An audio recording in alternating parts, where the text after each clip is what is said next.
Since he made his feature directing debut with Lilo and Stitch, Chris Sanders has become a director of an ability to bring to life imaginative worlds, and he seems to have a particular affinity for stories about the connection between people and animals. And that theme continues with his new film, albeit instead with a piece of hardware taking care of an animal. This is The Wild Robot, which is based on the book by Peter Brown.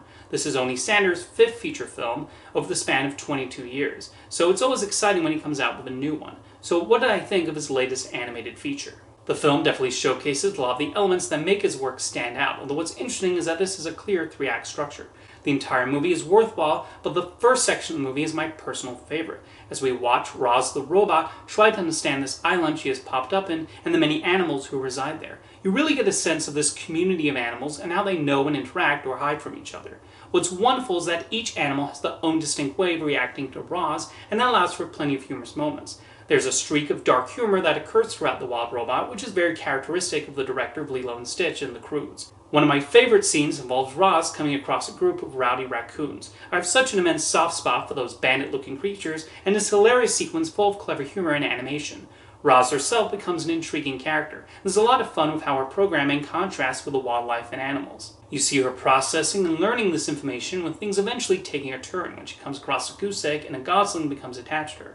There's also a fox and an opossum she interacts with, and there's a solid and unexpected bond there. A lot of these scenes with the animals actually remind me of the sorts of things you might see in one of Disney's classic animated movies. When you look at films like Bambi and Lady and the Tramp, they're willing to just have scenes of the animals interacting and doing their day-to-day activities, and The Wild Robot has some of that feel to it. The humor also feels like what you might see in those animated movies. The story becomes essentially an exploration of nature and nurture and how one grows in their environment. We see Roz, Bright Bill, and the other animals grow and how they are affected by where they grow up and who raises them. And in the case of Roz, she becomes majorly affected by being dropped in an unfamiliar place and trying to navigate through that. That has become a common theme in Sanders' films, whether it's Stitch in Hawaii, the Croods traveling beyond their cave, or Buck the dog making his way through Alaska in The Call of the Wild. The film also peels away and reveals certain things about the world that provide further intrigue. Sanders is unafraid of depicting the dangers of this island and elsewhere, and how Roz and the animals could be harmed at any opportunity. The animation in the movie is beautifully done by the team at DreamWorks Animation, of it having a look all its own and taking advantage of the natural habitat of this island. The animals are particularly animated with a lot of charm. People have been prone to saying computer animated films with a hand-drawn-like appearance have a Spider-Verse style, but I find that's an inaccurate statement, as only the Spider-Verse movies look like that.